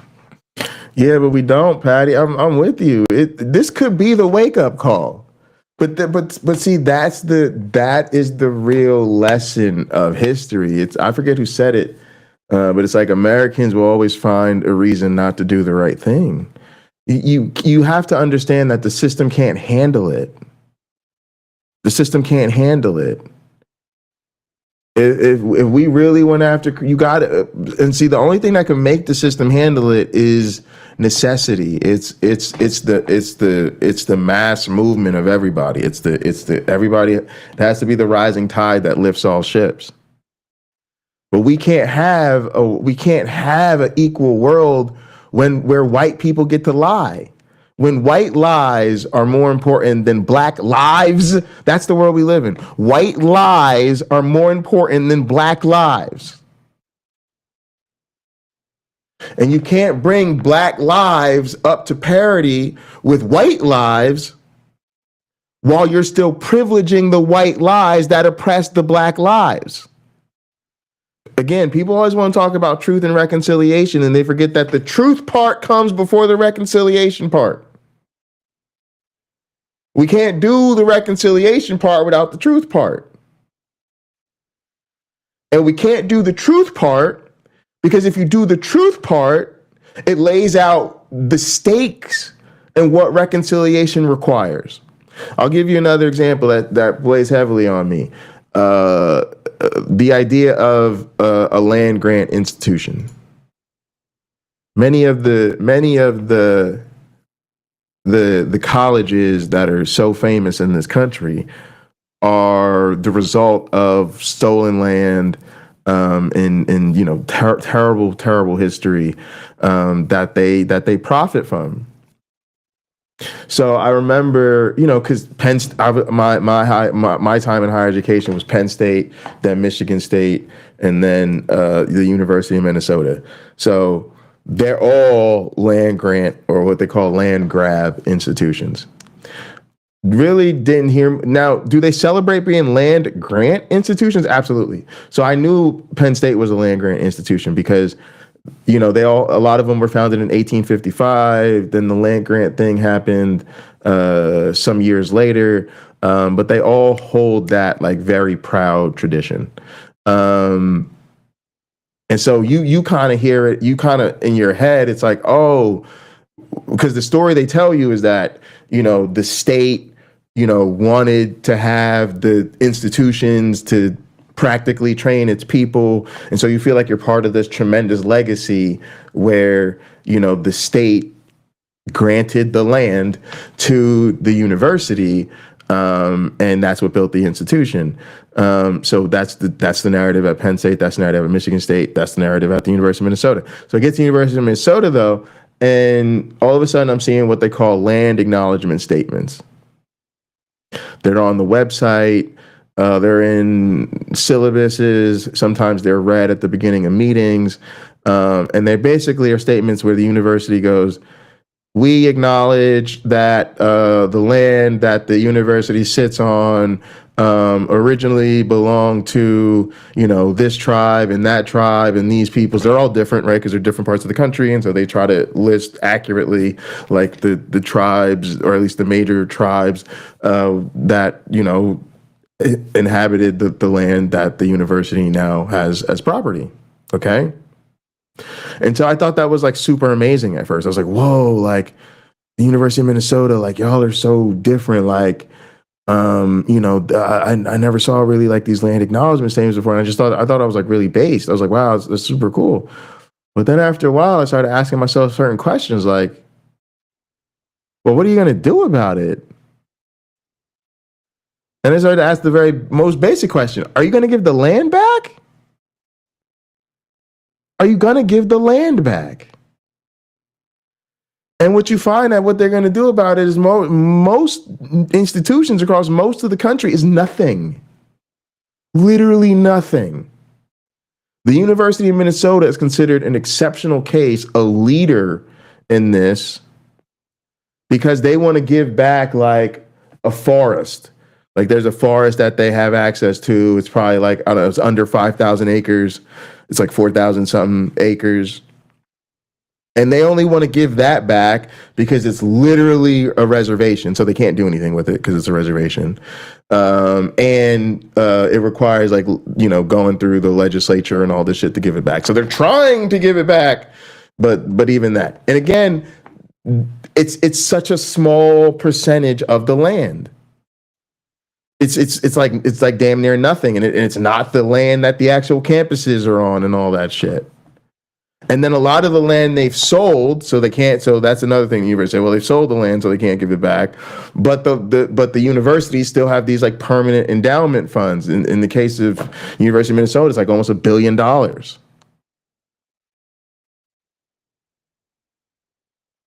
And again, most universities are not doing anything. What are they doing? They're doing the acknowledgement.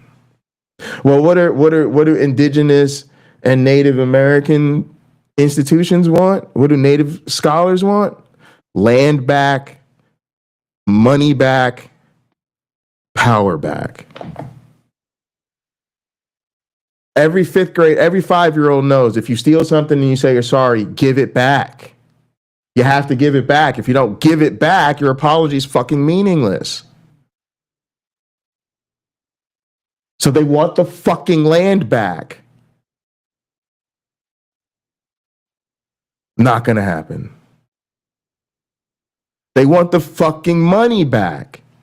If you sold off the land and profited, that profit belongs to them. Or at least you should be engaging in some sort of meaningful profit sharing going forward as reparations, as a reparations effort. Not interested. Power back. They should be governing the university. They should be in charge of all the research that happens on their property. They should meaningfully be participating in co-governance with the university administration. Not interested. So what do they get? Land acknowledgement statements. A few sentences, maybe a paragraph. If they're lucky, it accurately names the correct tribes from the region. And in like one case, the university is considering returning a parcel of land that's actually a reservation that they can't use anyway. So this is what I mean. You can't have truth and reconciliation without truth.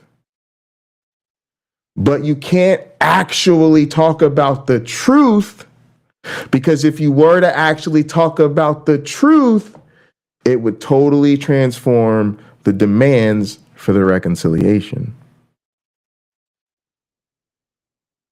And since America is not ready to change the power structures, since we're not ready to really do the type of changing that results in a different material reality for oppressed people, we can't be honest about their oppression. We can't talk about the elephant in the room. We can't tell these people what's really going on, because again, then they would be making real demands. I'm not getting dunked on. Y'all should be taking victory lap after victory lap right now. Like, me and people like me should be getting Vince Carter nuts in our face, Rucker Park level dunked on by y'all. But what, you just don't care because your boy Trump was implicated in it because you were wrong about that one part? Because you were kind of right about that part too. You always said Trump was the most important piece of the puzzle. You know, and I know this isn't what you meant. I know you thought he'd be like, you know, Chief Inspector Donnie Diddler Hunter or whatever. Grape Con. I think we got to use that. I think we got to run with Grape Con. I think we need to use that, Native. Instead of, you know, the diddler in chief, and that is pretty different, but still you were kind of right about that. I'm just saying, like, what you tell me the whole time, for you, Trump being the hero of the story was the most important part, because I would have thought it would have been all the sex crimes against minors. Like, that would have been the most important part for me, but I thought, so no, you thought, for you, it was never that kids were being preyed upon. It was that kids were being preyed upon specifically by liberal elites, right? And when you found out there was conservative elites doing it to you, now you're like, well, now I don't want to. Like, really? Like, so it was never about protecting kids. It was always about owning the libs. Like, I don't know how I'm surprised by that, but somehow, against all odds, like, I still am. Like, y'all don't even, I mean, dude, by the way, there's liberal diddlers too. Like, we can get them too. I'm saying, let's catch them all. Fucking poke them on their asses. I'm just saying, like, the number of But again, I would say to people like this is the difference, y'all.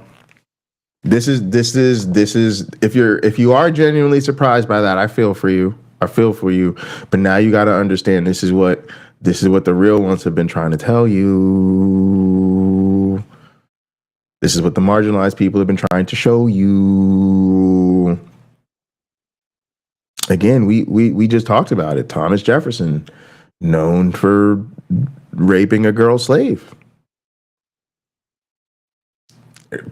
Everybody still gotta suck him off as one of the founding fathers, one of the great big man geniuses of our fucking civilization. They didn't just rape our children. They raped them and took them from their parents and sold them. Raped them, took them from their parents and sold them.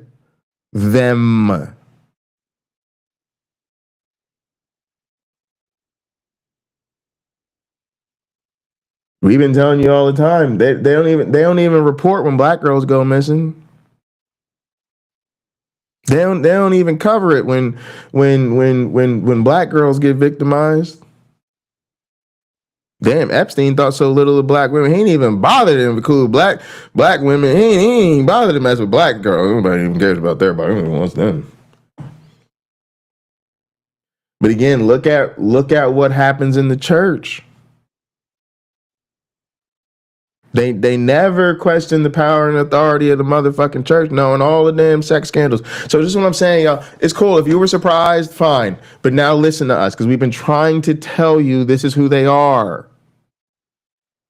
Again, they're the ones still telling women not to leave their husbands who raped them. They are the ones wanting to lower the age of consent. They are the ones trying to legalize child marriage. When you tell them, no, I do not think it is okay for a child to be having sex with an adult. And no, I do not think it is okay for an adult to marry a child. When you tell them that, again, I don't think it's okay for an adult to have sex with a child. And number two, I don't think it's okay for an adult to marry a child. They will look you in your white face like this. They'll just look at you like this. And they'll be like, you are violating my religious freedom. I repeat, you are violating my religious freedom. One more time for the people in the back. I, Christian white man, am telling you, you are violating my religious freedom. And you'll sit back like, wait, hold on a second. Hang on. I don't think, hang on a second. I think we got to clean out my ears a little bit here.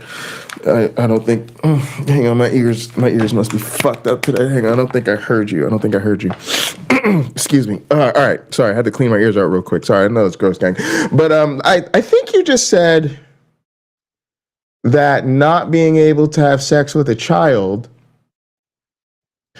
and not being able to marry a child violates your religious freedom. Okay, that's exactly what I said. Yep, that's it. That's it right there. That's it right there. That's what I said. I said not being able to marry a child and not being able to have sex with a child violates my religious freedom. That's what I said. Okay? And you're surprised. You're surprised.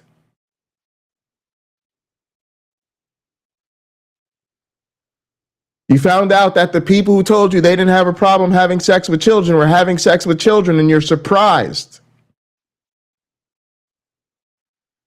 And then you're surprised that people that told you they believe in a religion that allows them to marry and have sex with children are no longer upset when they find out that it's their people that are having sex with the children.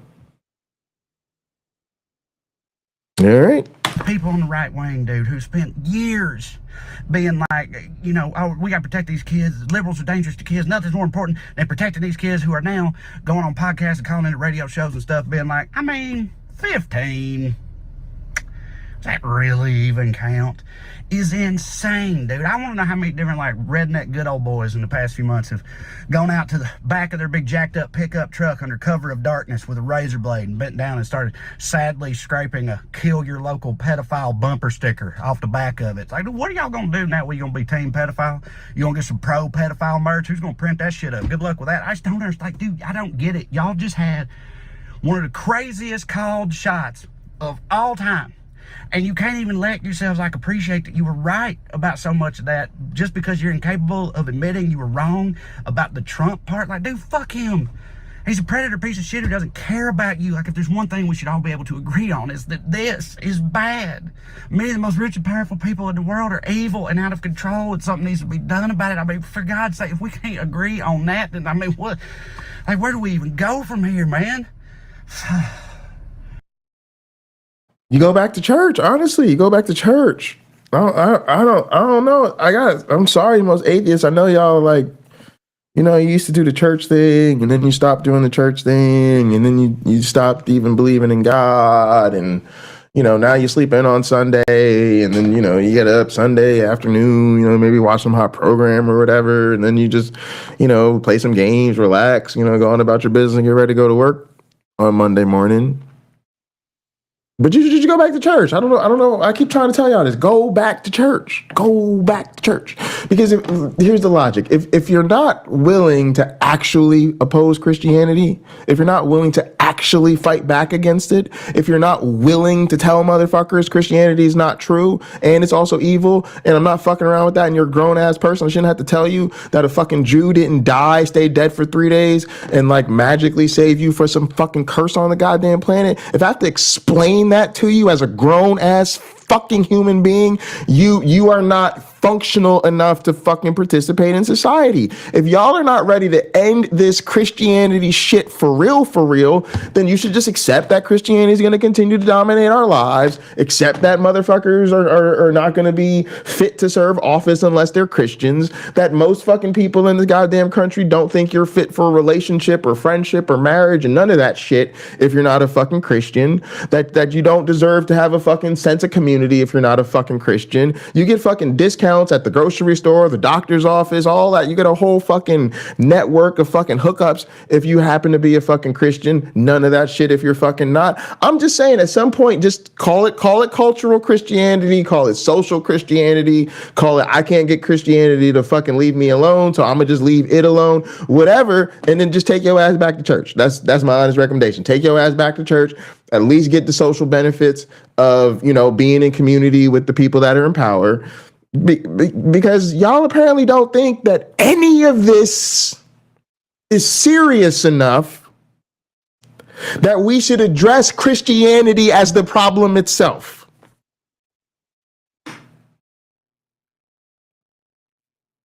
So go back to church. I love y'all. All right. YouTube, you know, one of the craziest things about this recent Epstein dump is that, like, this story more than most allows our media hellscape to cherry pick whatever truths they want to and run with any narrative at their discretion. Let me show you what I mean. Like, take a look at this article from Breitbart, our old standby, with the headline, New Epstein Files include emails between LA Olympics leader Wasserman and Ghislaine Maxwell. So out of all the people included in this recent tranche of files that's been released pertaining to Epstein, Breitbart has chosen to focus on this guy, Wasserman. Why? All right, I don't want to watch this. This is the rest of this. Is not the rest of it, but there's like capitalism, and then he comes back and talks about the rest of it. But it's just so funny that's y'all already know. I've been telling y'all, QAnon was right? It's just, but that shows you their culture, right? It's like I say about the left. These people, left and right, because let's face it, both spaces, again, in this country, they're dominated by white people. The real issue here is white supremacy and fucking capitalism and patriarchy and all that shit. And most white people are just allied with that status quo system. So they may have slightly different political inclinations or slightly different social values, but at the same time, they're all moving in the same way. And we know the right doesn't really give a fuck about marginalized people. And if you're not a fucking idiot, you also recognize the left doesn't give a fuck about marginalized people.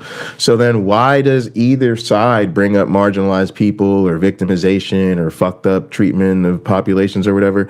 It's to get at the other side. So the left only talks about racism and LGBTQ phobia and all of that shit. They only pretend to move in solidarity with marginalized people. They don't ever actually do it. They don't ever actually do it. Isn't it Black History Month? Look how much, go see how much Black history you see celebrated in the fucking atheist fucking space. See how much Black history is being celebrated in your fucking liberal political channels. Most of the motherfucking quote unquote liberals you fucking watch every goddamn day haven't even mentioned that is Black History Month. Oh, but wait till Pride Month comes around. Again, because motherfuckers love to pick and choose targets of their fucking performative fucking empathy. And if it can be LGBTQ people, which would allow it to not be Black people, then woo, they love it now. That's why that's part of the reason LGBTQ people are everybody's favorite new group to show up for us, because then you don't have to fucking advocate for Black people. Y'all think we stupid? Y'all think we don't see that shit? We're not dumb. I know you like to pretend we're dumb, but we're really not dumb. So that's just the fucking reality of the goddamn situation. So the left just uses marginalized people to shame its opponents, and the right does the same thing. So yes, the right pretended that they could paint the left as godless and the liberal elites and the powerful, and you know, everybody wants to pretend the billionaires are on the other side and the powerful corrupt people are on the other side. I don't know how they didn't realize everybody knows fucking power and corruption in this country always lean to the right, always lean towards fascism, capitalism, patriarchy, and white supremacy. I don't know what the fuck made them think that the Epstein class was going to be dominated by people on the left. Are there going to be some people on the left? Sure, but they're going to be people in the left who are, again, moving in proximity to those people upholding the status quo on the right. Noam Chomsky. you fucking fake ass, hypocrite ass motherfucker. It's so funny. Bill Gates, you fucking weirdo. Fucking weirdo motherfucker. A lot of them fucking weirdos. But anyway, yeah, so the right, of course the right didn't really give a fuck about pedophilia. Again, look at their fucking religion. They're all in a fucking cult where every time some fucking sex scandal involving children comes up, they stay in the fucking cult. They never call out the fact that their cult seriously has a fucking problem with goddamn abuse, particularly the abuse of children, particularly from the people in power. Because again, if they did that truth and reconciliation thing, they'd have to realize the truth. Oh shit, the truth is this is cultural. The truth is this is actually part of our faith tradition. The truth is this is baked in to our motherfucking sacred book. Again, their sacred book is a book that commands rape. It doesn't fucking just not fucking condemn it. God's like, no, you go do the grape thing to them. Go wipe those people out. It demands genocide. It's like, go genocide them. But while you're genociding them, keep the pure girls to yourself. Their savior, they literally celebrate the fact that their savior was born to a girl against her will. I don't why God couldn't choose a grown-ass woman. Don't ask me. Why God couldn't have a conversation with a grown-ass woman, show up with an angel, be like, hey, I'm God, and then use his God powers right there to change her heart. Hey, I'm God's angel. I got a proposition for you. God would really love his son to be you to be the vessel of the birth of his son. This son is going to be like the redeemer of the whole world. And then because it's an angel or because it's God, right? God could have magically changed her heart. And then all of a sudden she's like, oh my goodness, that sounds fucking wonderful, lovely. I've been wanting to have a child, and me and my husband have been struggling to fucking conceive. What a fucking blessing. What a goddamn coincidence. Let's rock and roll. That could have been God's plan. That could have been God's plan. Nah.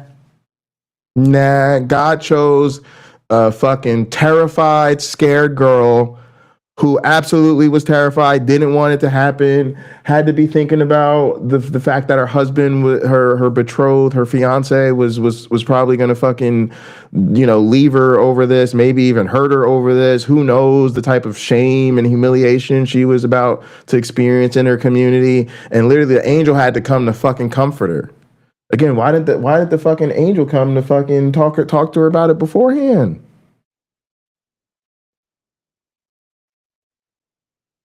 Again, women are treated like property all throughout the fucking Bible. God even commands that a rape victim marry the rapist. So again, y'all, I just don't. This is why I don't care. This is why I don't care, because you have to. At some level, I'm a scientist. That's probably what it is. I'm a scientist, y'all. You know what scientists do? We make fucking predictions. That's what the fuck scientific theories are good for. They're good at making fucking predictions. So when you have a culture that allows motherfuckers to worship a rapey deity, and every fucking politician in our goddamn country has to take an oath of office. Think about it. Their oath to defend the Constitution, their oath to uphold our laws. They don't swear in on the Constitution. Why not put your hand on the Constitution and swear to uphold the Constitution? Why not take a book of statutes, even a fucking ceremonial book of statutes, a book of laws, and then take a fucking oath right on that bitch? Yes, I am placing my hand here on our book of laws as a symbolic gesture that I plan to uphold the law at all costs. Okay, boom, and we're done. That's great.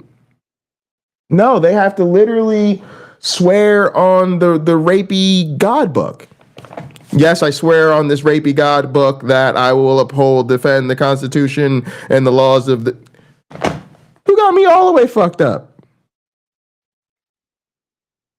When you see how rapey this culture is, you expect rape. When you have a culture where these motherfuckers in Congress will tell you, there'd be motherfuckers in Congress telling your ass, yeah, we want to change the laws so that we can marry children. Yeah, we want to lower the age of consent. What seems to be the problem? Motherfucking congressional leaders say that shit in public where we can hear them on C-SPAN and shit. And now what? I'm supposed to be some kind of shocked and surprised that the rape of thousands of girls isn't a deal breaker for them? No, I'm not surprised at all. I'm not surprised at all. In science, we call this obviously fucking predictable. Doesn't take a fucking genius to figure. It doesn't take a motherfucking Charles Darwin to put the pieces together, if you know what I'm saying to you. It's pretty fucking obvious that this is what's going to happen. So again, until you're really for real, like actually willing to fucking deal with Christianity and end Christianity and all the other forms of fucking religious dominance, again, in a world where we have proof, we have scientific proof that we evolved and we were not created. We have scientific evidence that gods don't exist, at least not the way they've been conceptualized in these major faiths. We have scientific proof that none of these gods created us, and y'all still won't do anything about it. Won't tell these motherfuckers that the shit isn't true.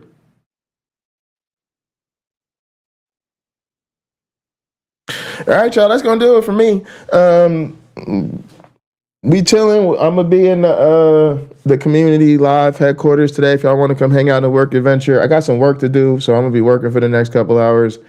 But I'm gonna try to get my work done so I can stream the Super Bowl in there. So if y'all want to watch the Super Bowl with me, I don't even know when the game starts, but I'll try to stream it in work adventure. There's a link in the description.